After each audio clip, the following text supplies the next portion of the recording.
magaalada Boorama ayaa maanta si diiran loogu soo dhaweeyay mas'uuliyiin sarsare oo ka socota urur siyaasadeedka nabad quraadiyada iyo barwaaqada ayaa lagu soo dhaweeyay magaalada Boorama waxaana mas'uuliyiintaas looga hortagay deegaanka Garyaco oo dad aad u tiro badan ay soo dhaweeyeen iyagoo watay gaadiidka kala duwan oo ay ka lushaan calanka astaanta oo urur siyaasadeedka NDP waxaana wafdigii markay ay soo gaadheen magaalada Boorama ay xariga ka jaran xafiiska ay ku yeelan lahaayeen magaalada Boorama kadibna waxa ay munaasabad qiimo badan oo ay ka soo qayb galeen dhalinyaro aad u badan oo isugu jira wiilal iyo gabdho waxgarad culimada diin salaadiin ay ku qabteen hotelka Rays ee magaalada Boorama waxaana xafladda soo dhaweynta iyo furashada xafiiska ururkaasi uu ku yeelanayo magaalada Boorama hadal ka jeediyay Suldaan Yuusuf Axmed Cadar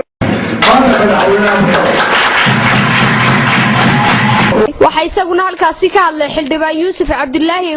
waxaana xafladda soo dhaweynta iyo furashada xafiiska ururkaasi uu ku yeelanayo magaalada Boorama hadal ka jeediyay dhalinyaro taageero u ah urur siyaasadeedka oo hadaladoodu ay u badnaayeen in urur siyaasadeedkan oo hooyo Soomaaliland kamid ah ay gudoomiye ka tahay ay taageero buuxda ay siinayaan si tartanka doorashada ay ugu guuleysato waxa iyaduna halkaasi ka hadashay gudoomiyaha urur siyaasadeedka NDP Foosiye Xaaji Yuusuf iyadoo arrimahaasi ka hadlaysana waxay tiri إن شاء الله ندخل استقرار كان هذا الكلام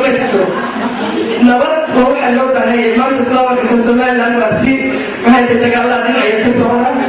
ديمقراطية بينهم كهان هاي سيدنا العدالة سيدنا أوضة كونان يقولون هذا يعني ما كان يسوي هذا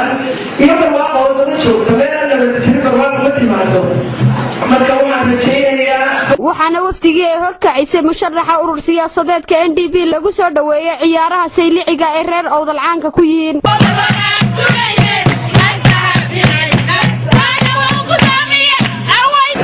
waxa sidoo kale naashal lagu soo dhaweeyay degmada Gabiley iyadoo munaasabadii soo dhaweynta waxa uu ka hadlay xogahayaha ururka NDP ee Gabiley Axmed Maxamuud Qaalib sidoo kale waxa iyaduna munaasabadaasi ka hadashay gudoomiyaha ururka NDP Foosiye Yuusuf Xaaji